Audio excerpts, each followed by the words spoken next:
Welcome back everybody. My name is Liran Koren. I'm a real estate investor buying properties at the auction for the past 10 years. Today I'm actually going to take you into a live auction that is coming in about 10 minutes. I'm showing my computer right now and I'm going to do some case study and show you how to do title search before you bid at the auction and actually understand what's a good buy and what's a bad buy.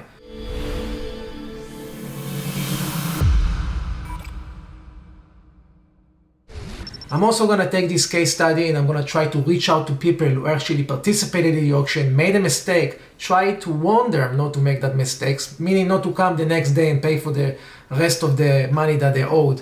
And that's going to be my ultimate goal today. A lot of people are making a lot of mistakes, killing the auction. If I'm not going to make money, then at least I'm going to help somebody save money. That's my ultimate goal today. And I'm going to show you the first case here that it's coming. All of those cases that I'm showing you on my computer, this is the foreclosure that is coming for Friday. When you buy properties at the auction, again, I want to remind you, you buy them as is. When you buy property at the auction, it might have other liens that are outstanding. When you buy a property at the auction, you must make sure that you know what you're buying. So title search is one of the most important things when you participate in the auction because you buy the property as is. And as I mentioned before in some of my videos, when you own a property, there are a lot of parties of interest that can come and try to foreclose on you. Meaning, if you didn't pay your HOA foreclosure, they're gonna come. If you didn't pay your HOA, they're gonna come and they're gonna file a lien against you. If you're not gonna pay the lien, then they're gonna file what's called lis pendens and notice for foreclosure. And they're gonna try to foreclose on your property so they can recoup the money that is owed to them. So on Friday, usually in Broward County, right now that I'm looking, auctions are only HOA foreclosures. So all of the auctions you are seeing right here are actually initiated by the HOA. So what does it mean to us? It means to us that these people didn't pay the HOA. There was debt that was owed to association. You see the debt here. Here they owe $8,000, $5,000, $11,000, $8,000, $21,000, $17,000, etc. So that's basically the amount that is owed to the HOA, and they're using this claim to foreclose on the property. At the same token, if you owed money to the second HOA, if you owed money to a lender, if you owed money to a second mortgage, or anybody who has, or taxes, or anybody who has interest to your property, they can actually come and foreclose on you and take your property from you. But the only thing you have to remember is that every party has a different strength. They have different kind of position in your title. And when you're buying HOA foreclosure, you're actually stepping into the shoes of the association's position in that respect. So that's going to be the strength of your position. When you buy an HOA foreclosure, most likely there might be a mortgage also behind that property, because if the owner didn't pay their HOA, they probably didn't pay their mortgage as well, right? So that's the case when you are looking at HOA foreclosure. You have to understand that underneath the title might be some liens attached to the property, and you want to understand what are those liens and not get carried away with these numbers that are coming here today at the auction. In about 6 minutes, we're going to start seeing these bids coming up and people are bidding. But the only reason people should bid on a property at the auction is if they have equity, right? You agree with me that if you buy a property at the auction and you pay cash and you buy it without title insurance, right? So many risks associated with buying a property at the auction. So that knowledge that you need to actually check the title and do all the due diligence, that actually what creates equity for you. When you're buying a property right now, let's give an example. This is gonna start, and I'm gonna give it as a case study, and we're gonna look at the title, and we're gonna do some evaluation. We're going to check how much this property is worth. I'm going to teach you how off-market title searches are conducted in real time and how you can actually even take it to the next level and do it with in an attorney before you bid at the property. But what I'm trying to explain here is that when you are buying an HOA foreclosure, it doesn't mean you get a free and clear title. In most cases, there are other liens and encumbrance that are associated with your deed, with your property, with your chain of title, and this is what you should be looking for.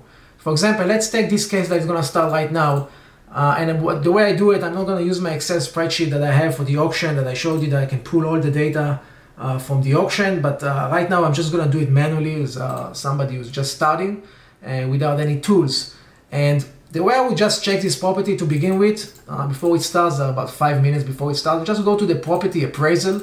Every county have their own property appraisal, and basically you can see here that I can see that property, they bought it in 2000 and they paid $30,000. And the assessed value is about 60 by the county. This is a 1-1. If I want to do some comps, maybe I can see that it's worth 2-2 is 97 was just sold, and 1-167. Let's take that into 65 comp just for the sake of this case study. I think that comp makes a lot of sense. It was recorded in October, not too long time ago. We can estimate this property to be worth $65,000 after renovations, and that's the value of this property. And what I'm going to do, I'm just going to make a simple note here, and I'm just going to write it down, so in the video it's going to be easier for you to understand what am I doing. And this way we can do the calculation and see if it's a good deal or not a good deal, right, together. So if as we said, this property we are valuing it for $65,000 ARV, meaning that after repairs, renovations, marketing fees, etc. But that's the value of the property, $65,000, and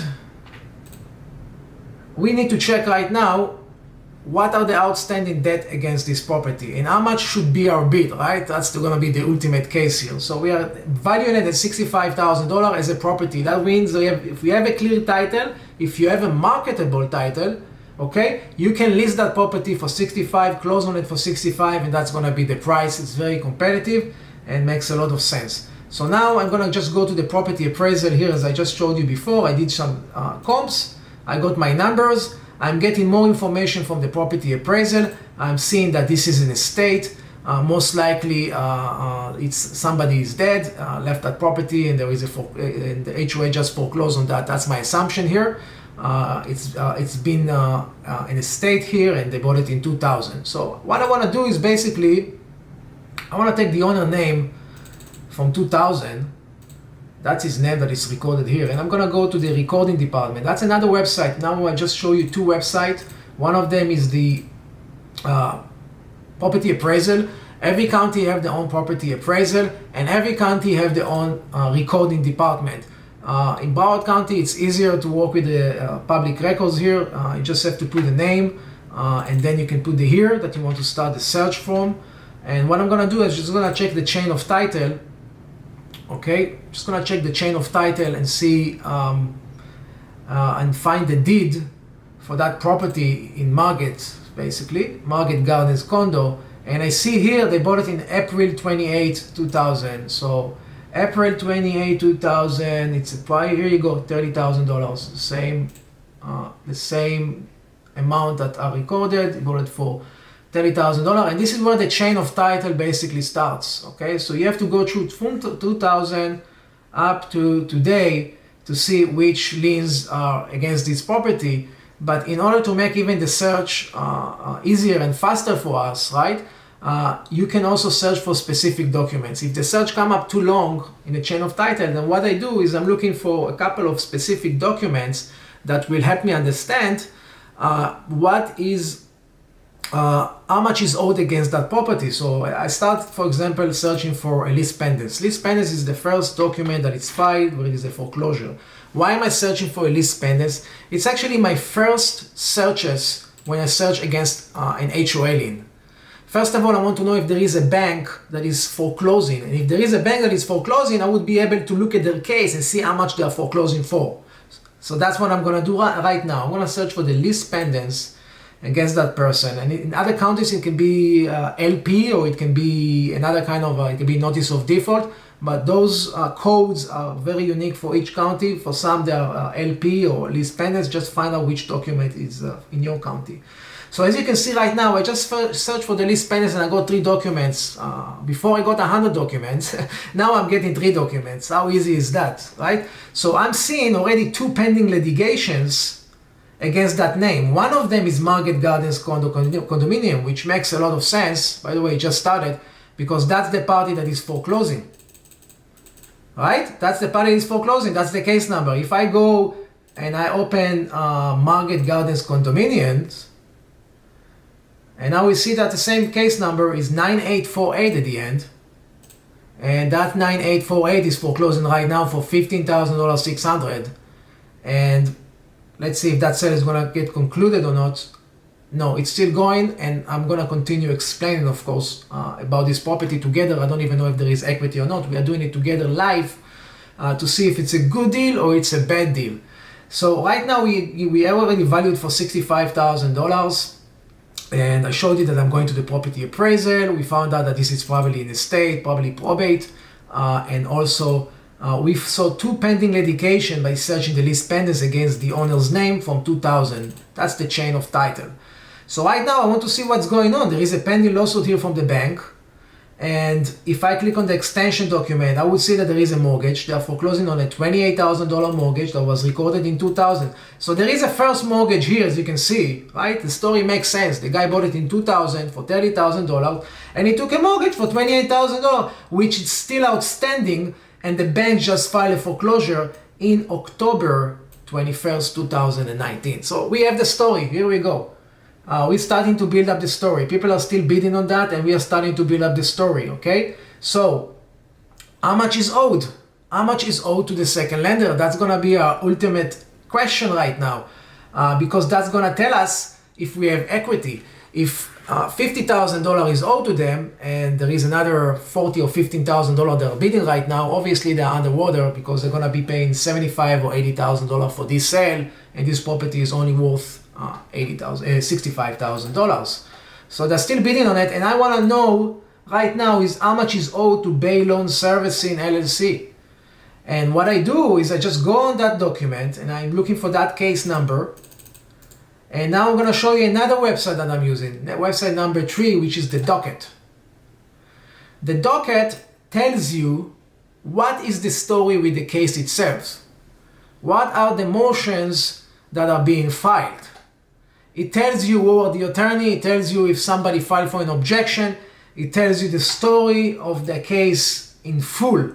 You can actually go and see the complaint and see how much the bank is suing for, okay? So as you can see right now, the plaintiff is Bay Loan Servicing, and you can kind of see that actually they just, in the very early stages of that foreclosure, started in October 2019, and that property was just bought for $16,500. We're gonna do title search, and we're gonna make sure that if it's a good buy or bad buy right now. So right now what I'm gonna do is I'm gonna get inside the complaint, and I wanna make sure, I wanna see how much money they are asking for, how much money is owed. So let's go and look at that. Remember, they just started the foreclosure. This is a great example for a case study. And as you can see, they're telling you all the story here, okay? April 28th, 2000, Joseph took a mortgage. Where it was recorded, it's telling you exactly where it was recorded. And that recording probably is gonna be the same one that we found here. And it tells you also who are the defendants. Okay, it tells you when they default on the note. So you can see they default on the note in October 1st, 2018, about a year and 3 months ago. Okay, here 3 months ago, and they are owed about $20,000. So here you go. That's the number I was looking for. I'm gonna teach you how to look at the number of the complaint and how to make sense out of it, because I made a lot of mistake when I look at these numbers. I thought basically that only $20,000 is owed, and I didn't do the calculation correctly.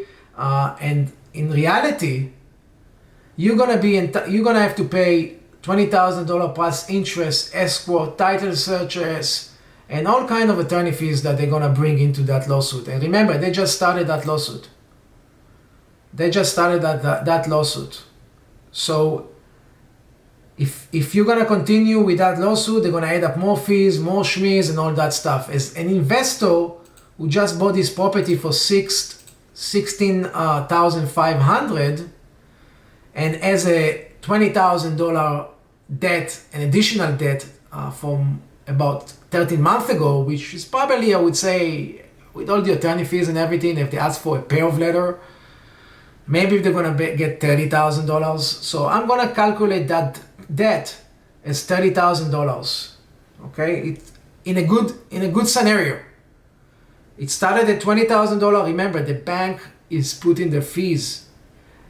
They are killing the equity. You see what happens? The more people wait when the foreclosure is happening, the more money the bank is gonna ask. The bank is gonna ask for the mortgage, whatever was owed for mortgage. It's gonna ask for attorney fees. It's gonna ask for insurance, false insurance sometimes. They are paying your taxes, so they're gonna also put the taxes in the judgment. And if they want, they can even get to $40,000 judgment within 2 years or a year and a half if they want to. So if you have a $20,000 equity and you waited a year and a half, the bank is gonna eat that equity by that foreclosure because they are just making it bigger and bigger and bigger. They're making the judgment bigger and bigger and bigger. So when they come to the auction, the judgment are so big, and that is basically their bid. The bank's judgment is their bid. They can bid up to their judgment. That's why they're going so up in their judgment. They are investors. They want to have the greatest position when they come to the auction. Same things goes to also association when they have a lien against somebody. They charge $2,000. The assessment are $2,000, but the lien is $8,000. Why? Because they had to file a foreclosure, they had attorney fees, they had all that stuff. You owe $2,000 and all of a sudden you owe $10,000. And that's how equity works against you. When you don't pay your house equity, your portfolio equity is being taken away from you. So we're gonna calculate that example. All right, we're gonna calculate that example as a modest, another $30,000 is owed if the investor goes and contact the lender right away and pay it. If they're gonna wait a long time, that debt can even be very easily to $40,000 or $50,000 in debt, and that's gonna basically kill all the equity in that property. So how are we gonna calculate that now? So you paid $1,650 for the property, and then you paid $30,000 for the mortgage. Then we're gonna take into $10,000 into renovations because that's an old property. Somebody died there and left it abandoned for a long time. So we are at $56,000 property that it's worth about $65,000 property. So we got a $56,000 property for. If you want to flip it, you're gonna have a little bit of a problem because if you're listing it, and in most cases buyers are asking for money back, closing help. In some cases you always have repairs, you always have to accommodate changes and more expenses. And this is very, very, very, very tight for a flip. I didn't check the rules of the community, but if you can render, maybe renting it can be a good idea. So this is the case study of that property, and what I'm gonna do is I'm gonna try my luck and see if I can find out who bought that property.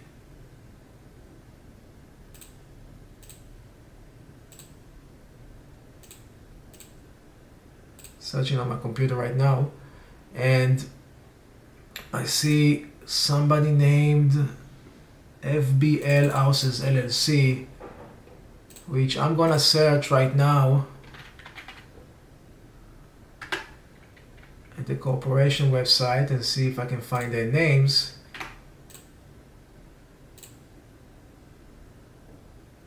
Francis Wilton Manors.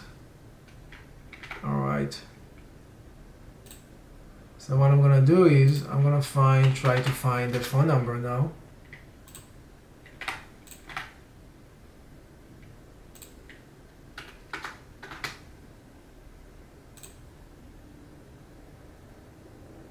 Francis.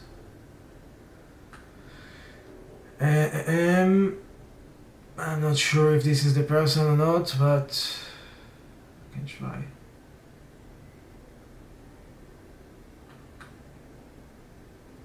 Andrew Francis.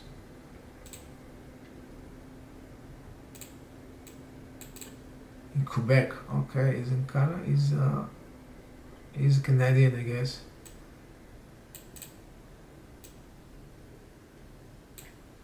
Let's see if Google can help us.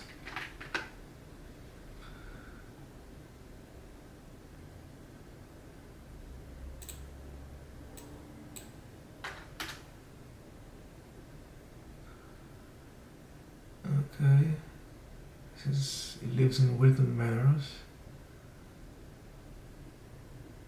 Mark. No, let's try to see.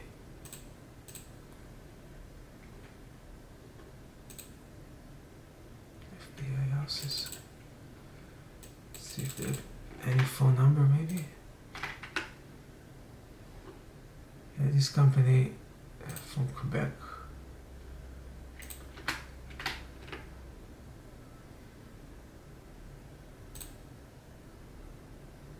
No. I don't think I'll be able to find his number right now. So let's see if I can go to the next one.